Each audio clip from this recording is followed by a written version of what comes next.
What's up, folks? Samurai King is here today to talk about and review Hunter x Hunter chapter 349. Loneliness. Wow, we moving up each chapter, man. But yeah, 350. Wow. This arc probably gonna go a long ass time. So we probably be deep up in the 400s before we get probably revelation of this chapter. Maybe.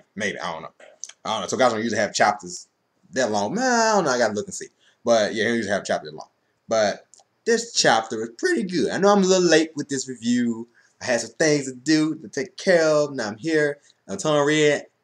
Just drink some juice. I just don't know that. I want you guys to know that. I don't know why.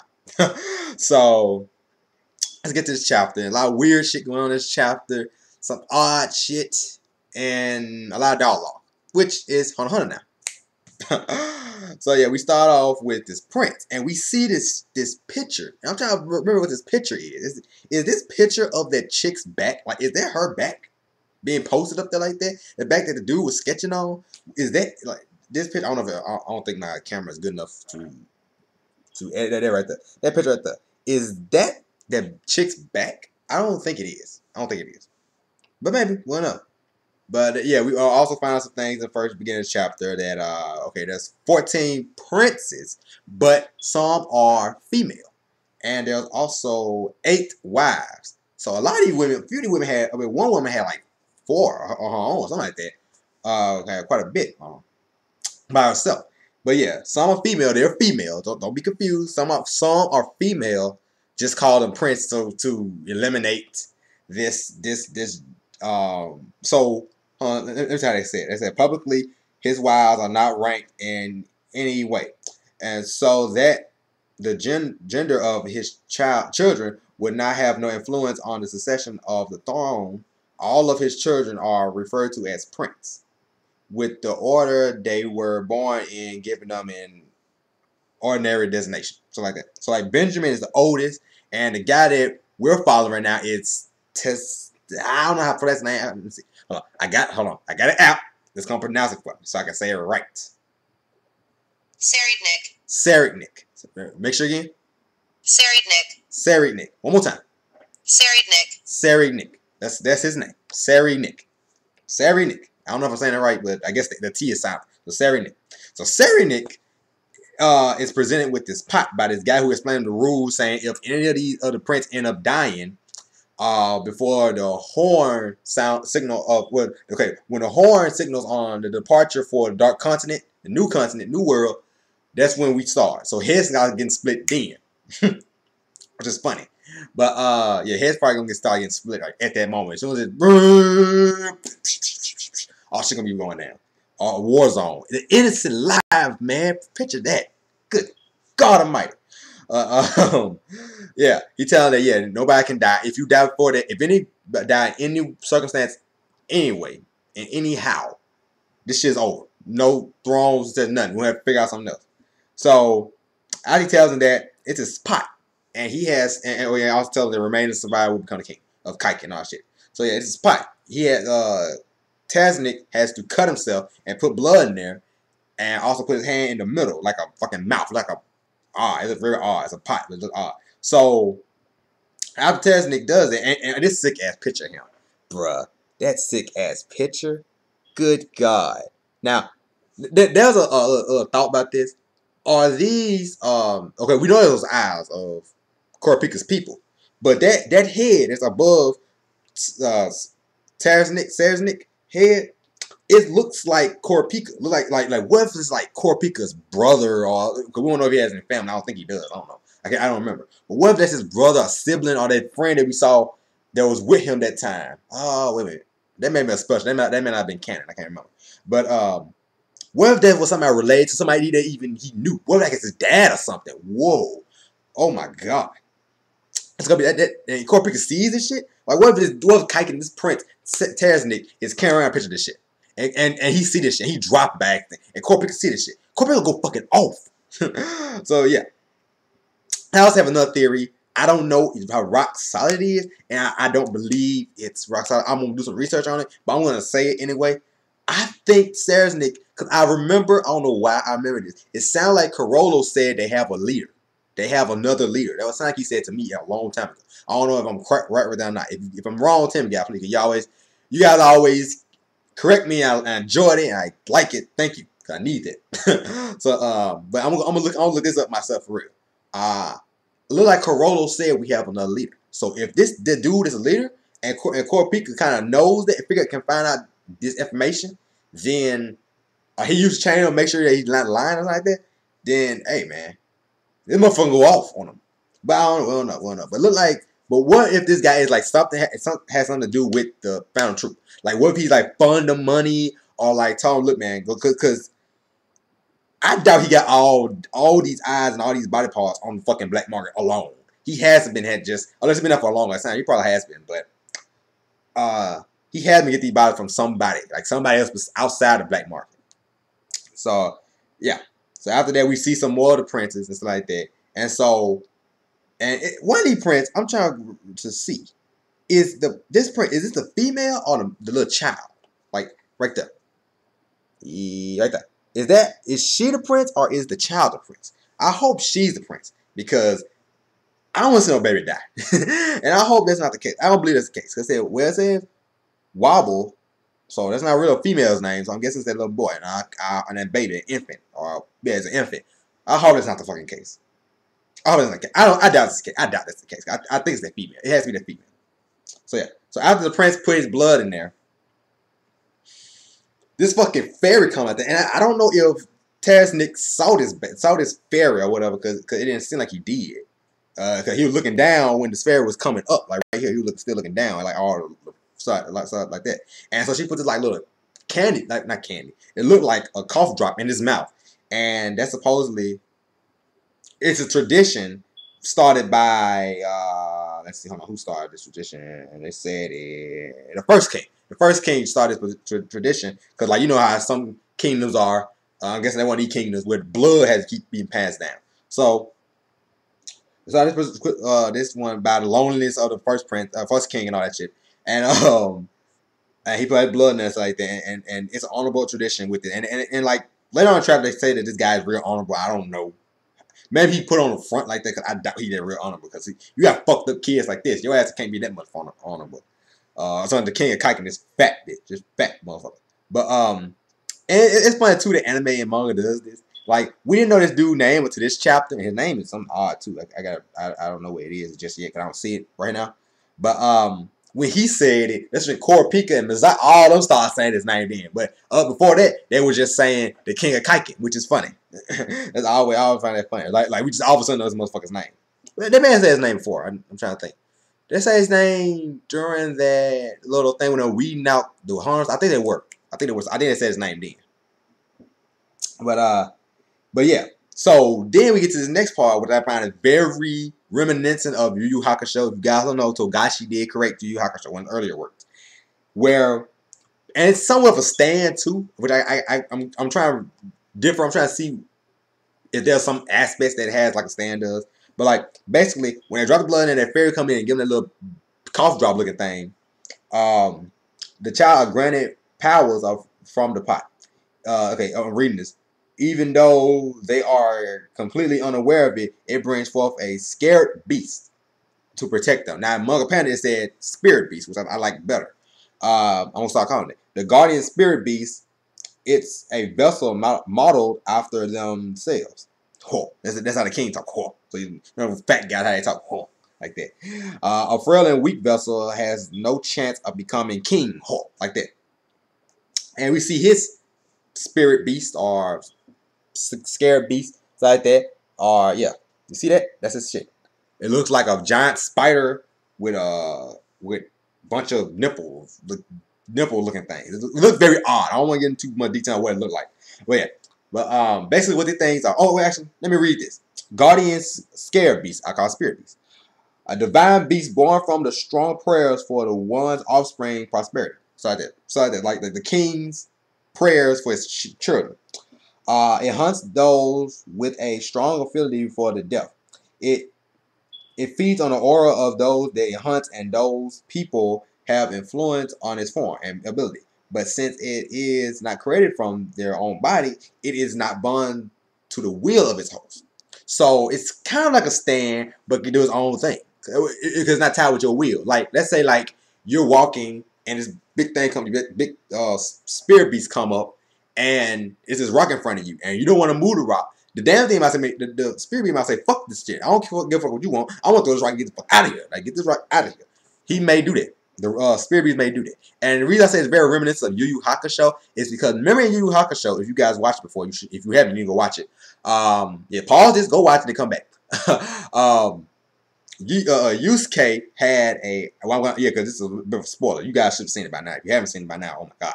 But yeah, it's this egg that Kurama give Yusuke really early in the series, like probably the first, second episode.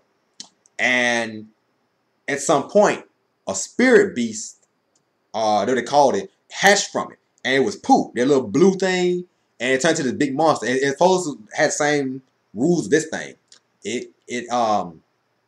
It's reflective of the users, or not necessarily the user in Yusuke's case, but very reflective of him and his personality like that, and his power is gonna be reflective of him. So like they was scared that he was scared that because it's also a possibility that it could kill you and eat you. Yusuke poo could eat him, but it turned into that little plush doll. He didn't think that it was anything. He's like, oh fuck this little thing, like damn.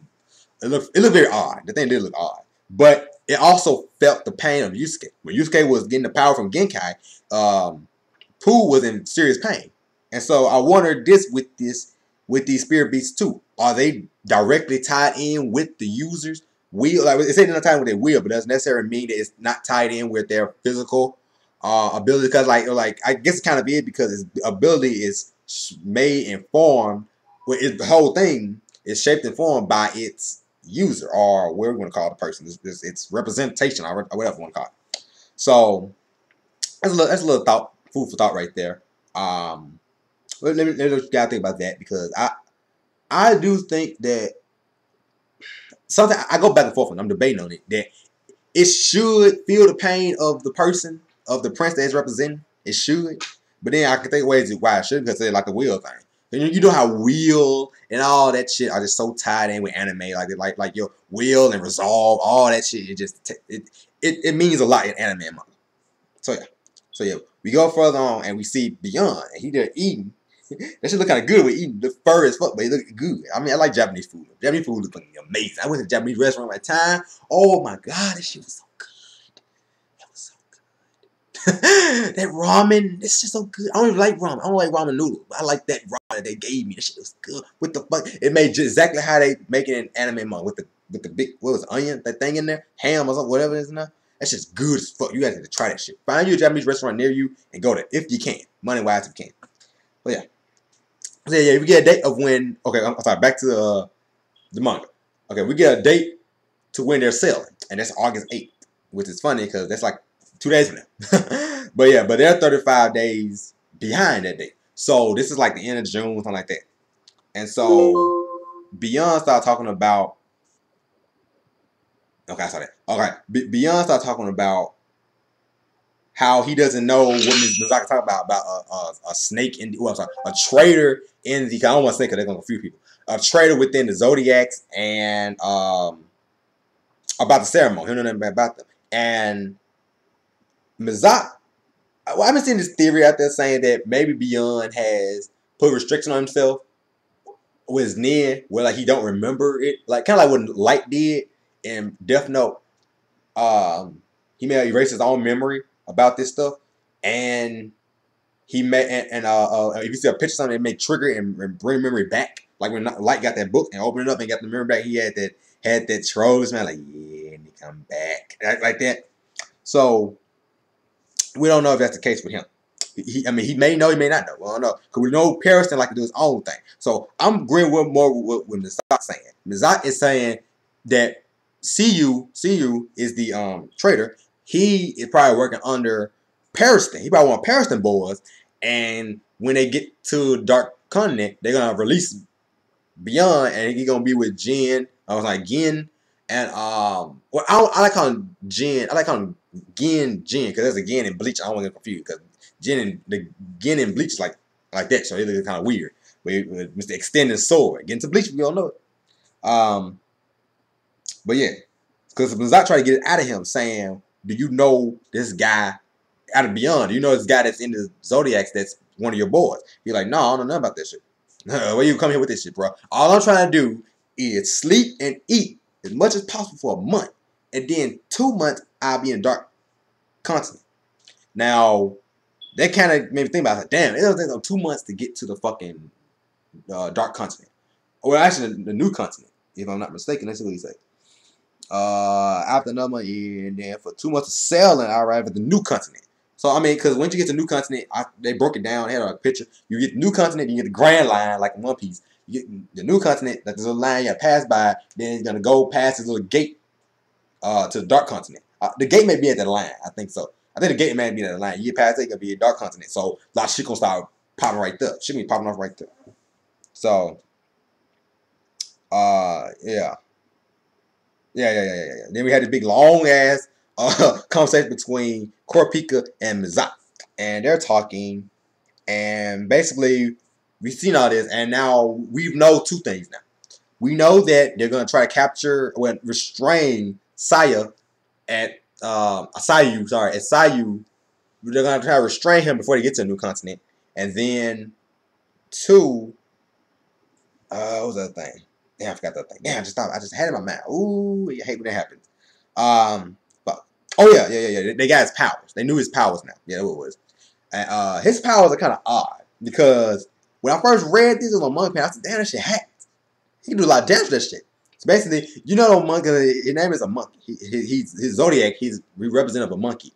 And so you know 3 monkeys that I think they're more associated with Japan. They're like this, and this. Well, that's his power.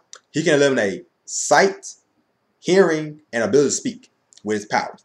But how he explained it, I think maybe he gave a very vanilla, very simple explanation of his powers. Because I hope it's not just like that. Because if it is, he has no business being a fucking Zodiac. I'm sure he makes it up in a lot of other areas, but still, he said his power, basically what he do is he eliminates sight, hearing, and the ability to speak. And then after you lose all that, he's gonna beat you with a stick. That's basically what he says. I'm like, wait a minute, dude. Unless this stick does something amazing now. It may can, because no Nins is a motherfucker. But that's odd. And then 2, another thing I wanted to tie in with him is, the Zodiacs, they mean something. So in Japanese, well, I think it's Chinese Zodiac. It means something. I read it up. I looked up. The monkey is the one is most likely to betray you. It says like they like to swing by their own string. Oh, I'm sorry, by their own swing. Yeah, they like to swing on their own vine. That's what it is. Yeah, they like to swing on their own vines. And so, like something away from rest from the pack or something different. Basically, want to do something different from everybody else. So that's probably why he's labeled as a traitor. That's probably why Togashi had him to trade, because monkeys tend to swing their own, go on their own vine sometimes, or they may get swayed by other people. Because Pearson is a crafty motherfucker. He may have swayed this motherfucker into coming into his thinking. We don't know. We don't even know what Pearson's power is. He could have the power of manipulation. We don't know. That'd be hacks as fuck if he did. Because beside you power could be more hacks. Because I've seen a ton of other anime characters with that same kind of power hacks as fuck. Zank from A Coming to Kill, he can make illusions for you. And Aizen from Bleach too. But Aizen, he was powerful beyond that too. Before that, with all that other shit. But taking away people's ability to see and stuff like that, it is strong. But to make them see other things too is strong too. So I don't know if his ability can control all that too. And then about this restraining this motherfucker stuff too. And a lot of people are, or core people was talking about how everybody else in the Zodiac most likely are not traitors, because how tense they were, they act like innocent people, and he doesn't sense anything from them. He just get the good feeling from CU that he's telling the truth and that he's the traitor. He knows he's traitor. He knows for sure he's a traitor. And then so we see the line, the picture like I said before, they're gonna arrest or restrain CU somewhere a little bit before they get to the New Continent.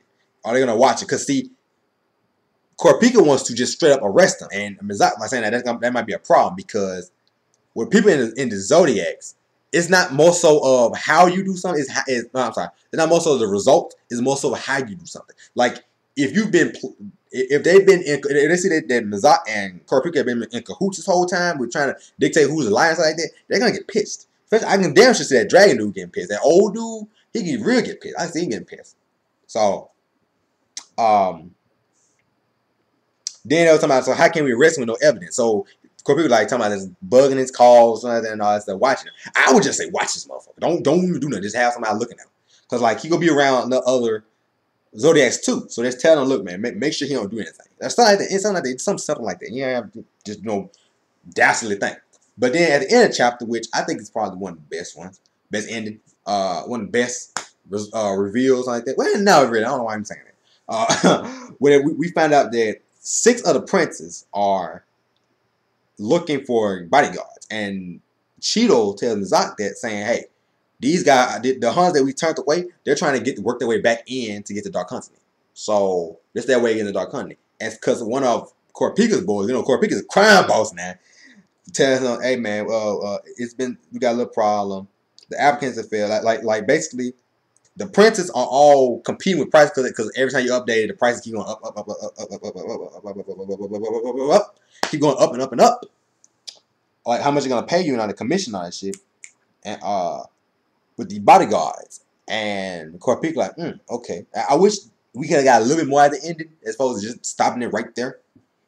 But they're saying all expectations have become a complex, tangled mess, which has been. But then it's in the chapter. Let me look here to see what are the 6 mysterious clues that fall before these comrades' eyes. And that's the end of the chapter. I like this picture of Hisoka. It got him like with a gone as like it got the gum and it got the gunji gum bungunji bum. They got that shit and it has gone on like that, like a little puppet, a marionette, like Doflamingo in this bitch. But yeah, that's in the chapter. It was a pretty good chapter. Review time. It was pretty good. It was okay plus something like that. So I'm gonna give it like a 7 out of 10. The art it's getting good. It's alright, but it's getting a little spotty at times. But I think it's so gotcha doing it to try to hide some certain things. I like what's going on behind the Saranic behind him, all that stuff. I wish we could have got clear who that person was behind. Cause if that person was just like Corpica, oh shit, the fan base would have been fucking nuts. Like what if that Corpica's like twin brother or sister? Whoa. But yeah, so that's in a chapter, and like I was saying, like I already gave my thoughts about how they should handle this CU thing. Just watch him. Don't make a big mess, big fuss out. Don't capture him. Just watch him. If you see him going off by himself toward beyond, you need to watch. You need to go up to him like Corporate and all that stuff. You need to go up to him and do something like, hey man, you need to back up. And I still kind of not trusting Mazak that much. I don't know. It's not about him. I mean, I know he's into crime, criminal justice, and all that stuff, but they'll be the people you need to watch an anime because they'll be the ones that's gonna do some shit, stab you in the back. So that's it for me. Samurai King 8 is done. I'm gonna go watch this fucking DBZ Battle of Gods tomorrow in the movie theaters tomorrow. So I'm kind of excited about that. But that's it for me. See you guys later.